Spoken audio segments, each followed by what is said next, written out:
Hey everybody, grab your cup of coffee. We have some changes making their way through the region tonight. Some rain showers causing some slick roads, and I'll have an update for you on what you can expect as we head towards the late week. Some snow could be in order. Now, a Hutch's weather update with Chief Meteorologist Hutch Johnson, brought to you by Robert Gibb and Sons. All right, let's get started right away with the very latest. We do have some heavier showers right along the North Dakota, South Dakota border. These are sliding off to the east, an area of low pressure drifting along the border there. We do have some showers showing up in Lisbon down towards Fergus Falls as we look in on the Aberdeen radar site.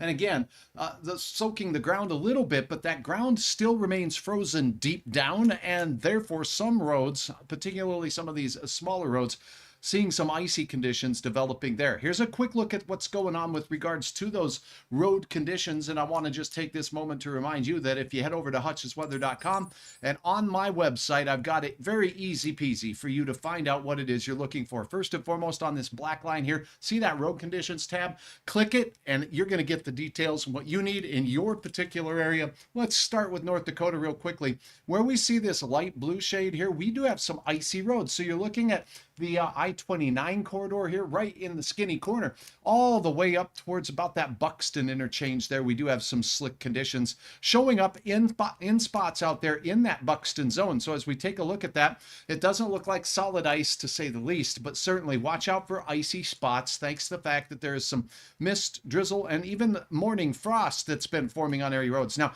get down towards Morton on the I-29 corridor, you actually see the depth of these clouds. Woo-wee! Look at the dark clouds out there in the horizon as that tractor trailer is chugging along down there outside that Morton area. Get down closer to the border out there. This is Lake Agassiz's view. Again, dark skies. This looks spring-like, folks, here where we see these clouds with that low roll to them, a roll-style cloud.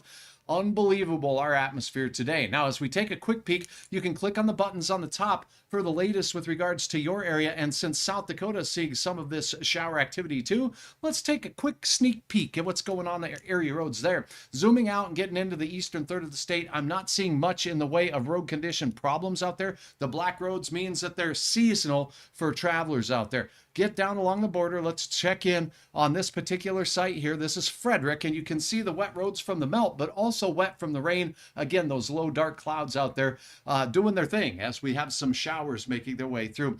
All right, let's talk about your forecast facts, what you need to know. But first of all, if you do have a comment, Kathy, thanks for joining me. Good afternoon. Love the nice weather, but hate the what comes with it. You bet. These are those growth hiccups, and definitely the case. And some call this fool's spring.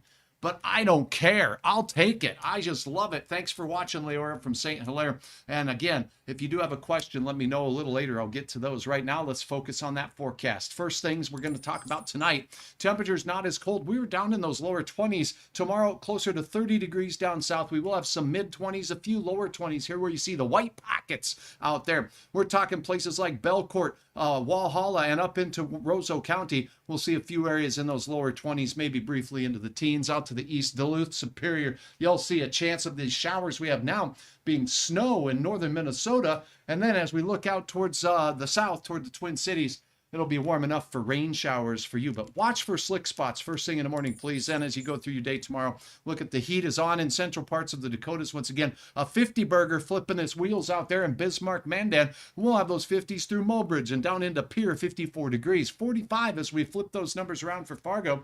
And taking a look into Minnesota here, we have temperatures here that'll be 40 in the Brainerd Lakes area. And we're still expecting a beautiful day up north with some 30s up in northwest Minnesota for Kitson County and Roseau County, as well as the big old low Lake of the Woods area. All right, 40 on Thursday. It looks like we'll enjoy some quieter weather with sunshine. Absolutely stunning, but we do cool off with some north winds. Mike, thank you so very much for your support of stars on Hutch's Weather. Every little bit helps a lot as I continue to advance. Exciting advancements coming this year in Hutch's Weather as well. Thanks again. Okay, a little cooler with north winds Wednesday night and into Thursday. 40 degrees for your Thursday afternoon. But look at this. 48 is great on your Friday. Now, there's been a system. I've been talking about it for a few days. Most of us are going to say, what system? It's not a big deal. We'll be windy. We'll have a chance for some light snow across many areas. or a dusting here and there, but I'll show you the latest on the track of that if you have some questions. Kathy, thank you so very much for your support of stars on Hutch's weather.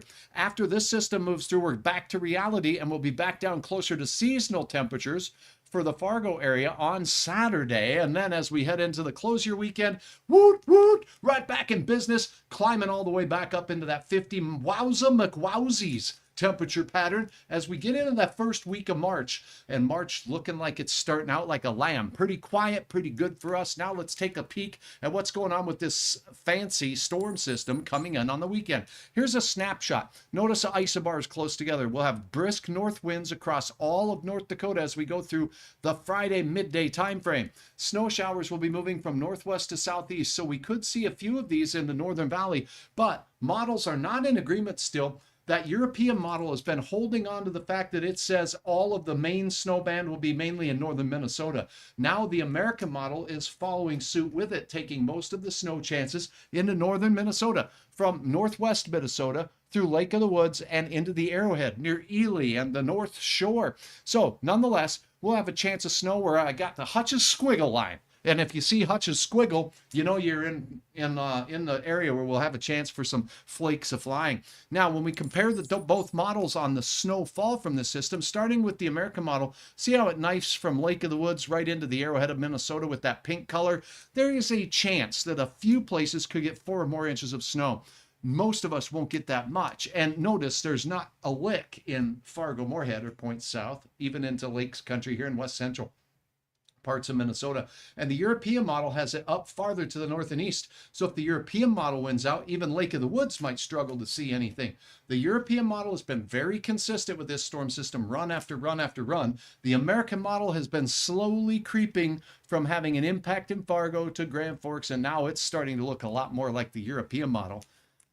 If you've heard Hutch talk about that, that is my model of choice when we're looking at days out a little bit farther. So that's something to keep in mind. And then also, well, I'll let you know if you didn't hear about it, there was a tornado on Monday in the Dakotas in February. Unbelievable. At 4:11 in the afternoon, there was a touchdown of a weak tornado captured on video, and it was in that Kranzberg area just south of Watertown out there. And that is unbelievable in February as my mouse goes flying because it can't believe it either. Let me chase down the mouse. Oh, the cat's got it. Oh, the batteries are gone. So I guess I'll do the rest of this update mouseless. So we got live details here. I could see that most of you have had your questions answered. For now, I really appreciate you clicking the follow button on Hutch's Weather right here on the Facebook page. If you're watching on YouTube, please click the subscribe button and visit hutchesweather.com anytime, particularly overnight tonight as rain moves through the Southern Valley. And into the morning hours, we could have some slippery spots with temperatures down below freezing. We'll have frosty roads, slippery roads, and there could be some areas of patchy, dense fog once again to contend with as well. I'm meteorologist Hutch Johnson. You have yourself a swell day. And for now, I'm going to go ahead and try to see if I can find me my fancy pants mouse batteries. So I'll disappear for a minute, but I'll keep talking to you as I'm looking for those batteries. Here we go. I think I found something. All right, now let's see if my mouse works so I can hit the stop button. Live broadcasting is fun. Follow on Facebook, hutchesweather.com anytime, anywhere. But for now, just have yourself a very, very fun and enjoyable evening, and watch out for some slippery